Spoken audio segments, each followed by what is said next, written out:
दोस्तों, आज की यह खबर सिर्फ एक ब्रेकिंग न्यूज नहीं है। यह खबर है उस पल की जिस पल दुनिया की धड़कनें रुक गईं।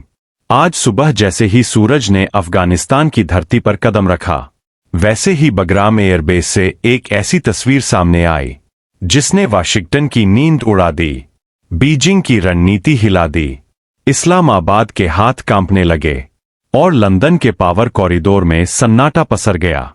दोस्तों, बगराम, वही बगराम जहां से अमेरिका ने 20 साल तक एशिया की धड़कनों को कंट्रोल किया, जहां से ड्रोन उड़े, जहां से युद्ध तय हुए, जहां से सरकारें गिराई गईं, और आज उसी बगराम की मिट्टी पर भारतीय तिरंगा लहरा रहा है।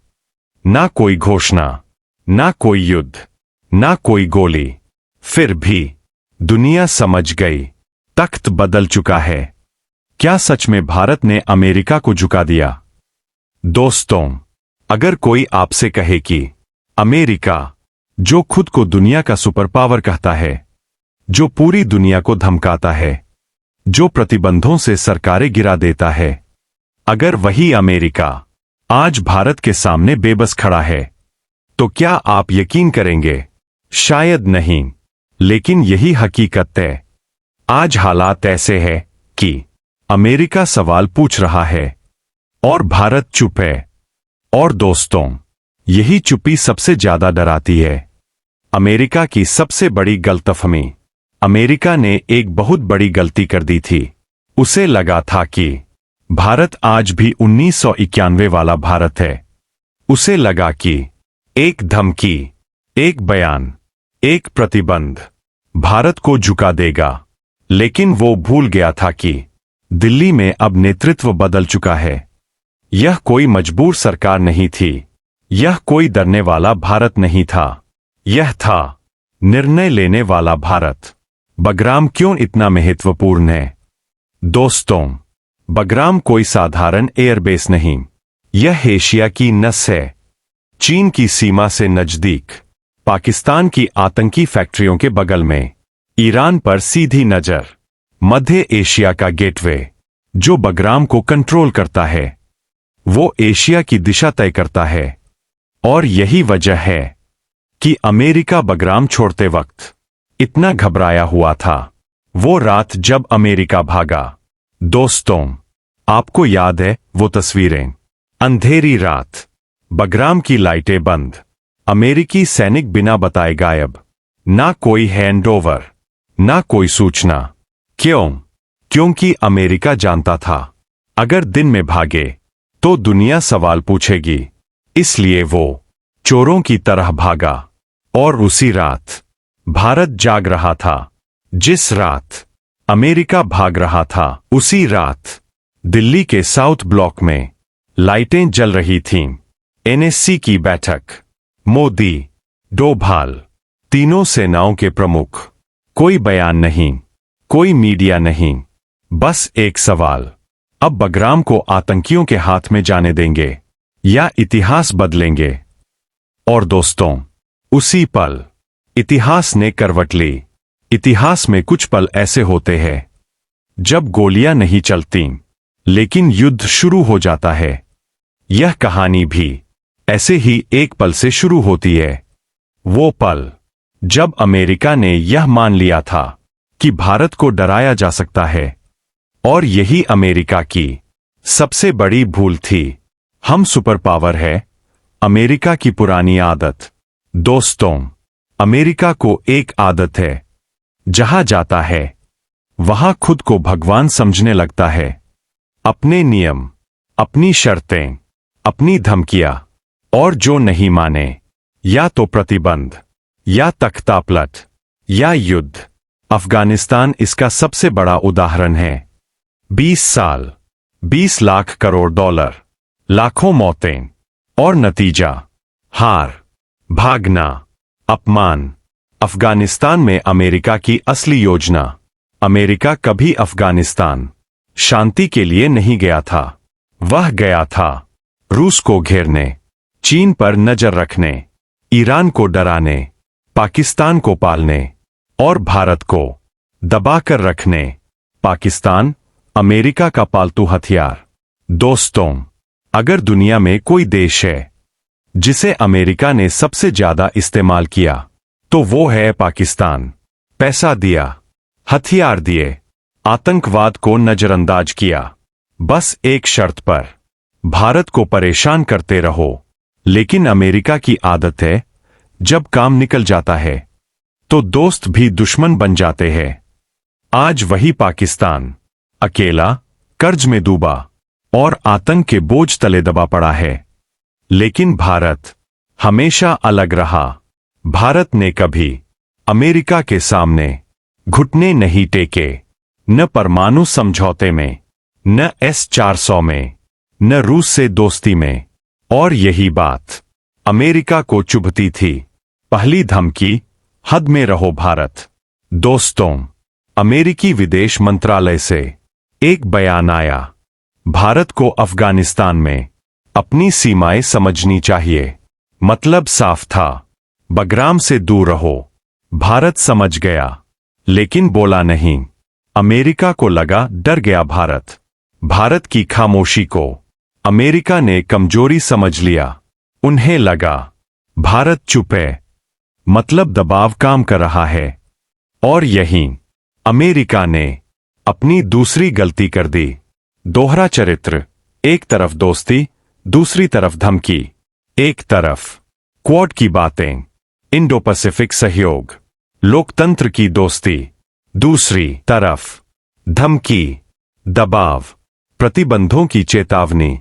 दोस्तों, भारत यह सब देख रहा था और नोट कर रहा था। अमेरिका की तीसरी और सबसे खतरनाक चाल, जब धमकियां काम नहीं आईं, तो अमेरिका ने सोचा, चलो ताकत दिखाते हैं। और यही आता है वो अध्याय जिसने पेंटागन की नींद उड़ा दी। अदृश्य बमवर्षक अमेरिका का घमंड। अमेरिका को अपने भी 2 स्टील्थ बॉम्बर पर बहुत घमंड है। रडार में नहीं दिखता। $40 अरब का प्रोग्राम, परमाणु हथियार ले जाने की क्षमता। अमेरिका का दावा, यह विमान भगवान भी नहीं देख सकता। मकसद क्या था? दोस्तों, B-2 बॉम्बर को भारत पर हमला करने नहीं भेजा गया था। उसे भेजा गया था डराने के लिए, एक संदेश देने के लिए, हम जब चाहें तुम्हारे ऊपर आ सकते हैं। और तभी दिल्ली में बजा अलार्म। लेकिन दोस्तों, जो हुआ उसकी किसी ने कल्पना नहीं की थी।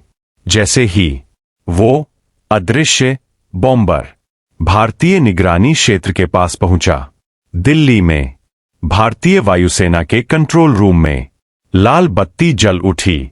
अलार्म, स्वदेशी ताकत, भारत का साइलेंट वॉरियर।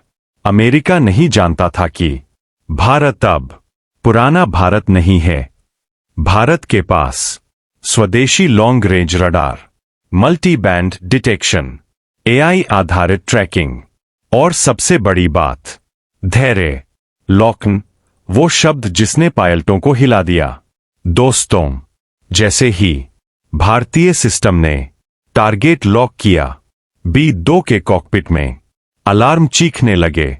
पायलट समझ गया, हम पकड़े जा चुके हैं। जो विमान खुद को अदृश्य समझता था, वो भारत की नजर में नंगा खड़ा था। दुम दबाकर वापसी अमेरिका की योजना थी। उड़कर दिखाओ, डराओ और वापस आ जाओ। लेकिन हुआ उल्टा। वो वापस लौटे, डरकर, घबराकर, अपमानित होकर। दुनिया को पहला संकेत। दोस्तों, उस दिन दुनिया ने पहली बार महसूस किया, भारत बदल चुका है। अब भारत सिर्फ प्रतिक्रिया नहीं करता, पहले से तैयार रहता है और चुप रहकर सबसे तेज वार करता है। अगर आप सोचते हैं कि अमेरिका बगराम छोड़कर बस यूं ही चला गया, तो आप बहुत बड़ी गलती कर रहे हैं। अमेरिका कभी भी कुछ यूं ही नहीं करता। वो जब हटता है तो पीछे बारूद छोड़कर जाता है। वो रात जिसे दुनिया नहीं भूली। दोस्तों, 29 अगस्त की वो रात, आसमान में कोई हलचल नहीं, रनवे पर अंधेरा, कंट्रोल टावर बंद, बिजली गुल। और अचानक अमेरिका गायब। ना अफगान सरकार को बताया, ना नाटो सहयोगियों को, ना मीडिया को। यह कोई वापसी नहीं थी, यह था रणनीतिक पलायन। अमेरिका की असली योजना क्या थी? अमेरिका जानता था हम हार चुके हैं, लेकिन वो यह भी जानता था भारत खाली जगह भर सकता है। और यही बात वाशिंगटन को सबसे ज्यादा डराती थी। प्लान अराजकता फैलाओ। अमेरिका की पहली योजना थी बगराम खाली छोड़ो, बिजली काट दो, सुरक्षा हटा लो, ताकि तालिबान, आईसिस, स्थानीय मिलिशिया सब एक दूसरे से भिड़ जाए। सोच यह थी अगर बगराम नरक बन जाएगा तो भारत पास भी नहीं फटकेगा। प्लान बी, भारत को फंसाओ। अगर गलती से भारत आया भी तो आतंकी हमला, अंतर्राष्ट्रीय बदनामी, यूएनएससी में हंगामा और भारत पर आरोप। भारत अफगानिस्तान पर कब्जा कर रहा है। दोस्तों, यह शुद्ध जाल था, लेकिन दिल्ली में पर ली गई थी स्क्रिप्ट। दोस्तों, अमेरिका की हर चाल दिल्ली के साउथ ब्लॉक में पहले ही पर ली गई थी। इन्हें से अजित डोभाल एक बात अच्छी तरह जानते थे, अफगानिस्तान में ताकत बंदूक से नहीं, भरोसे से बनती है। वो 48 घंटे जिसने इतिहास बदला। अमेरिका के जाने के सिर्फ 48 घंटे बाद बगराम के रनवे पर एक भारी विमान उतरा। कोई लड़ाकू जेट नहीं, कोई मिसाइल नहीं, वो था भारतीय वायुसेना का C-17 ग्लोब मास्टर। दुनिया चौंकी, भारत आ गया। अंतर्राष्ट्रीय मीडिया को खबर तब लगी जब विमान उतर चुका था। कोई घोषणा नहीं, कोई प्रेस रिलीज नहीं, बस एक्शन। पहला कदम अस्पताल। दोस्तों, भारत ने सबसे पहले क्या किया पता है? ना बंकर, ना चौकी, ना हथियार, सबसे पहले अस्पताल। बगराम का बंद पड़ा मिलिट्री हॉस्पिटल फिर से शुरू किया गया। दूसरा कदम भूखा पेट नहीं, भरा पेट। भारत जानता था भूखा आदमी किसी का दोस्त नहीं बनता। हजारों टन गेहूं, दाल, चावल, पानी आसपास के गांवों में बांटा गया। तीसरा कदम अंधेरे से रोशनी। अमेरिका जाते जाते पावर प्लांट बंद कर गया, ट्रांसफॉर्मर खराब, पूरा इलाका अंधेरे में। भारतीय इंजीनियरों ने 72 घंटे में बिजली बहाल कर दी। गांवों में पहली बार रात को लाइट जली और यहीं अमेरिका हार गया। दोस्तों, यह वो पल था जब अमेरिका हार गया।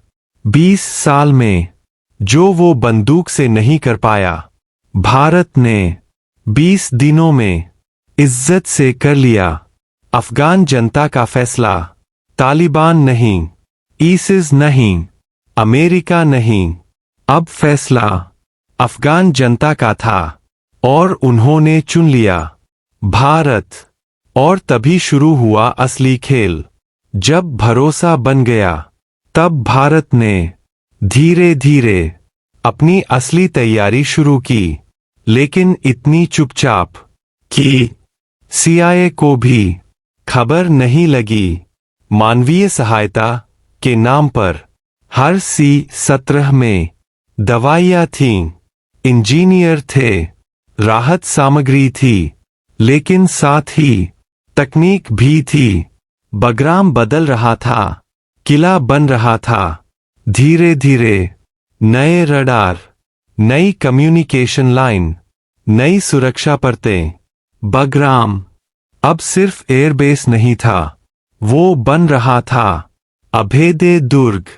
CIA को जब पता चला, बहुत देर हो चुकी थी।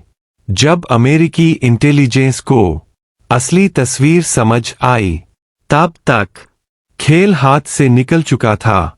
दुनिया में खलबली। बीजिंग में बैठकर चीनी रणनीतिकार चुप थे। इस्लामाबाद में जनरल परेशान थे। वाशिंगटन में पेंटागन आग बबूला था। और यही वो पल था जब अमेरिका ने तय किया, मोदी डोभाल की वो रात जब बगराम का भविष्य तय हुआ। दोस्तों, इतिहास में कुछ रातें ऐसी होती है जिनमें कोई गोली नहीं चलती, कोई बम नहीं गिरता, लेकिन पूरी दुनिया की दिशा बदल जाती है। दिल्ली की वो रात भी वैसी ही थी। बाहर सब कुछ सामान्य लग रहा था, ट्रैफिक, लाइटें, चाय की दुकानें। लेकिन साउथ ब्लॉक के भीतर एक युद्ध लड़ा जा रहा था।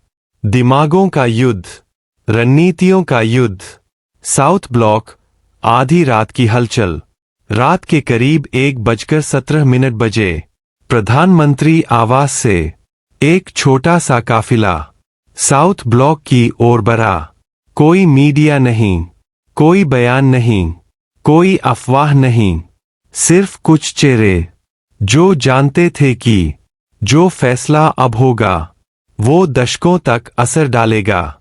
कमरे में कौन था? उस बंद कमरे में प्रधानमंत्री नरेंद्र मोदी, इन्हें से अजित डोभाल, तीनों सेनाओं के प्रमुख, रॉ और मिलिट्री इंटेलिजेंस के चुनिंदा अधिकारी। कोई भाषण नहीं, कोई भावुकता नहीं, बस एक सवाल, अगर अमेरिका खुलकर टकराया तो क्या हम तैयार हैं? पहली रिपोर्ट, अमेरिका चुप नहीं बैठेगा। रॉ की रिपोर्ट साफ थी, CIA अलर्ट पर है, पेंटागन नाराज है, अमेरिका इसे प्रतिष्ठा की लड़ाई बना चुका है। एक वरिष्ठ अधिकारी ने कहा, सर, अमेरिका इसे ऐसे नहीं छोड़ेगा, या तो दबाव डालेगा या छिपकर मारेगा। कमरे में सन्नाटा था। अजित डोभाल की एक लाइन। अजित डोभाल ने धीरे से कहा, तो हम उन्हें दोनों में असफल कर देंगे, बस इतना। कोई ऊंची आवाज नहीं, कोई गुस्सा नहीं, लेकिन उस वाक्य में पूरा गेम प्लान छुपा था। शतरंज की पहली चाल, कूटनीति। डोभाल जानते थे, बिना अंतर्राष्ट्रीय समर्थन सिर्फ सेना काफी नहीं होती। पहला आदेश, रूस से बैक चैनल बात, ईरान को भरोसे में लेना, सऊदी को स्पष्ट संदेश। संदेश साफ था, भारत अफगानिस्तान को युद्ध भूमि नहीं, स्थिरता का केंद्र बनाएगा। रूस का जवाब छोटा लेकिन निर्णायक। मॉस्को से सिर्फ एक लाइन का जवाब आया, We understand India's concerns. दोस्तों, डिप्लोमेसी में यह लाइन सोने से भारी होती है। ईरान का रुख, खामोश समर्थन। ईरान ने कोई बयान नहीं दिया, लेकिन बॉर्डर मूवमेंट रोकी, इंटेलिजेंस शेयरिंग बढ़ाई। मतलब साफ, हम भारत के खिलाफ नहीं हैं। सऊदी अरब, अमेरिका को पहला झटका। जब अमेरिका ने सऊदी से समर्थन मांगा, जवाब आया, अब भारत को हल्के में मत लेना। बगराम सिर्फ एक जगह नहीं था, वह प्रतीक था उस दौर का जहां ताकत का मतलब सिर्फ बम और धमकी समझा जाता था। और भारत ने उसी प्रतीक को बदल दिया। अमेरिका हार गया, लेकिन युद्ध से नहीं। अमेरिका इसलिए नहीं रुका कि उसके पास ताकत नहीं थी। अमेरिका इसलिए रुका क्योंकि पहली बार सामने वाला देश डरा नहीं, पहली बार धमकी बेअसर रही, पहली बार कूटनीति, तकनीक और धैर्य एक साथ खड़े थे। यह हार किसी मैदान में नहीं हुई, यह हार हुई सोच के स्तर पर। भारत की असली जीत क्या थी? भारत की जीत यह नहीं थी कि उसने किसी को हराया, किसी को नीचा दिखाया या किसी पर कब्जा किया। भारत की जीत यह थी कि उसने बिना गोली चलाए अपनी संप्रभुता की लकीर खींच दी और दुनिया ने उसे मान लिया। शक्ति का नया अर्थ। भारत ने यह दिखाया कि शक्ति का मतलब सिर्फ विनाश नहीं होता। अस्पताल भी शक्ति है, स्कूल भी शक्ति है, भरोसा भी शक्ति है। जहां युद्ध का मैदान था वहां इंसानियत खड़ी थी। यही वजह थी कि आज कोई भी देश खुलकर भारत के खिलाफ नहीं खड़ा हुआ। संदेश साफ था। चीन समझ गया, पाकिस्तान घबरा गया, अमेरिका चुप हो गया और दुनिया ने नोट कर लिया। 21वीं सदी में नेतृत्व उसी का होगा जो ताकत के साथ विवेक रखता है। भारत अब प्रतिक्रिया नहीं करता, दिशा तय करता है। यह कहानी यही खत्म नहीं होती। यह तो सिर्फ शुरुआत थी, क्योंकि अब भारत पहले से तैयार रहता है। भारत दबाव में नहीं आता, भारत अपने फैसले खुद करता है। और सबसे बड़ी बात, भारत अब किसी से अनुमति नहीं मांगता कि वह अपने हितों की रक्षा करे। अंतिम शब्द। दोस्तों, यह कोई फिल्म नहीं थी, यह कोई अफवाह नहीं थी, यह उस भारत की कहानी थी जो चुप रहकर भी दुनिया को जवाब देना जानता है। अगर यह कहानी आपके भीतर थोड़ा सा भी गर्व जगाती है तो समझिए, यह सिर्फ एक स्क्रिप्ट नहीं थी, यह एक सोच थी। जय हिंद, जय भारत।